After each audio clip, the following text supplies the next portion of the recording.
All right, hi guys, Anthony here, and today I want to talk about the idea of compounding effect, how you're supposed or meant to build your life one stone at a time, how you get everything that was built, your house, brick, mortar, one stone at a time, one step at a time, and really the idea that often people think that big changes happen in their lives when they take big actions, they accomplish a great task, and but actually the fact is our life actually changed 1 degree per one step at a time. You look at the trees that grow slowly and surely, eventually, or the kids that grow 1 centimeter at a time, and eventually you look at 1 month and you see the difference, especially during our growth spurt.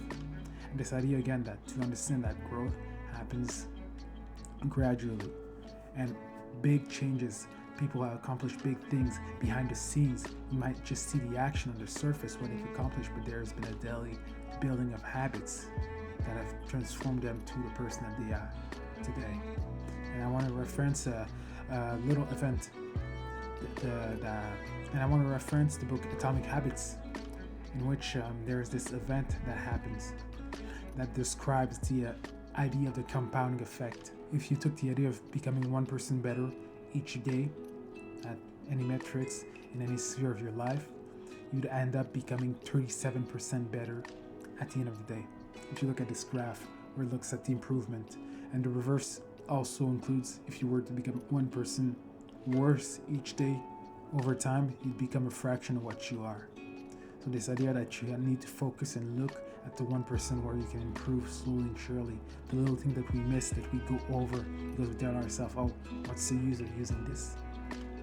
And I want to use the example of the British cycling team of the year 2003, where they weren't winning, the Tour de France weren't winning in the Olympics. They were in a bad situation, and within a decade and more, they ended up being a kind of team that could win 5 out of 6 years of the Tour de France, which is the biggest events of cycling in the world. So first, again, the British cycling team, since 1908, Great Britain only won 1 gold medal in the Olympics when it came to cycling. And within 110 years, no British had won a single Tour de France.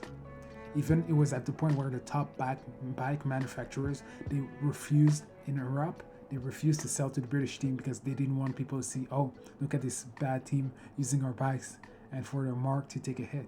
So what happens in 2003? There was this new coach, Brailsford, who brought a new philosophy, this idea of the aggregation of marginal gains, being basically just adding up all the tiny margin of improvement in everything that you do. A little bit of improvement and finding them in every little small spot and adding them together. That was his philosophy. For example, things like redesigning the bike seats so they would be more comfortable, putting oil on tires to increase the grip, or having electrically heated bike shorts so that the muscles of the bikers or the cyclists would be at the ideal temperature, or even testing just different various fabrics in wind tunnels to see which would be more aerodynamic.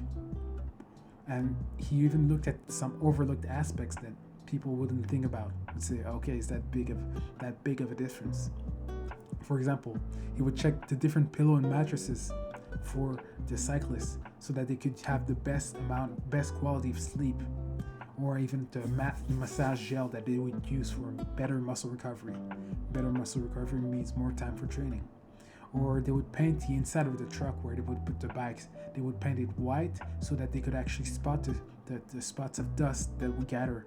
And because the bike are really finely tuned, and a bit of dust at the end of the day, when it gathers enough, it can actually deregulate the bikes. And there were 100 of those small adjustments. So do you know what were the results 5 years later, from 2003 to 2008?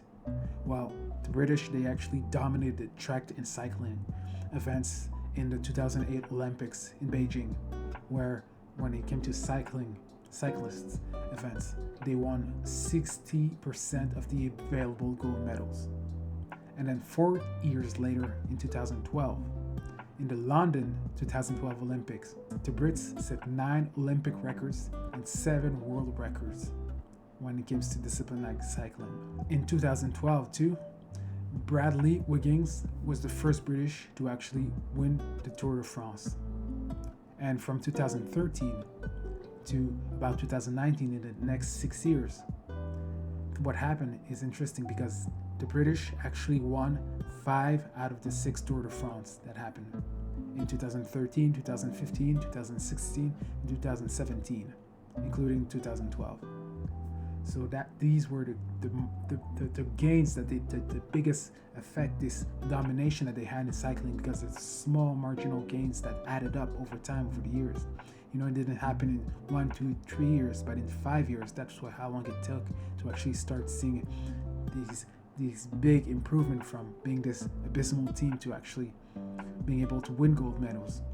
And that's the lesson to take, is thinking in the life, the changes that you want to make is the person that I want to be and the person I am today. How would that person act and practice being your future self and taking the small habits that person would have that would actually build this vision that you have for yourself. Behind this person, what are the small habits that person does every day? If you want to be a professional athlete, wouldn't that person wake up early and start small habits of training, even waking up 30 minutes earlier, 10 minutes, 20, 30, and you add up as your body gets used to waking up earlier. Or, waking up, starting doing 10 push-ups, just small 10 push-ups. I knew a guy in the army who was really built and shaped and cut, and we were asking him what was his training method. How did he get to that point? Basically, he said that he had a pull-up bar at the door of his house. So basically, when he got out and when he got in, he just did it 10 times. Every time he left and entered, he did 10 pull-ups and 10 push-ups. That's something that we also ended up doing, and that's what ended up building slowly and surely, giving him his incredible shape. It seems like that's so small, but that's the thing. When you add up those things, it ended up creating, if you give it time, you end up creating the change that you want to see. And that's the power of self-momentum. As you start doing, you start programming yourself, becoming that person. Your experience actually change who you perceive your self-image, who you perceive yourself to be. So yeah, that's pretty much all for today. And when you start acting out that person, finding the marginal gains, the thing is, watch out for comparison. We got to watch out for comparison, especially in this age of social media, because comparison is the thief of joy. You look at that person or who you would want to be on the internet, and you don't know what things that person is doing that built how long it took them to get to that point. So you should tend to compare to who you were yesterday, and congratulate yourself even if it's a small margin gain. Congratulate yourself. You start stepping into this mindset of joy, and you're always winning. You're not in lack where you're trying to bridge the gap. Oh, I'm always lacking. Because if you're staying in consciousness of lack, this is what you're going to reproduce. But when you look at the gains, the small gains, you're actually shifting your consciousness into abundance. Look at how I'm winning, and I don't stop winning. And eventually, 1 month, 6 months, 1 year, 2 years, being patient, 3 or 5 years. And it's a bit like when you were a youth, in your teenager, you had a growth spurt. You don't realize when you grow, but then you look at the images, and you're like, wow, I grew a whole 10 centimeters.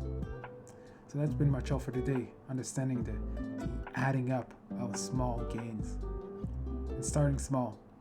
One thing that you want to change about yourself, starting small and adding these ups as you gain momentum. That's how you create change in your life. Anyways, peace.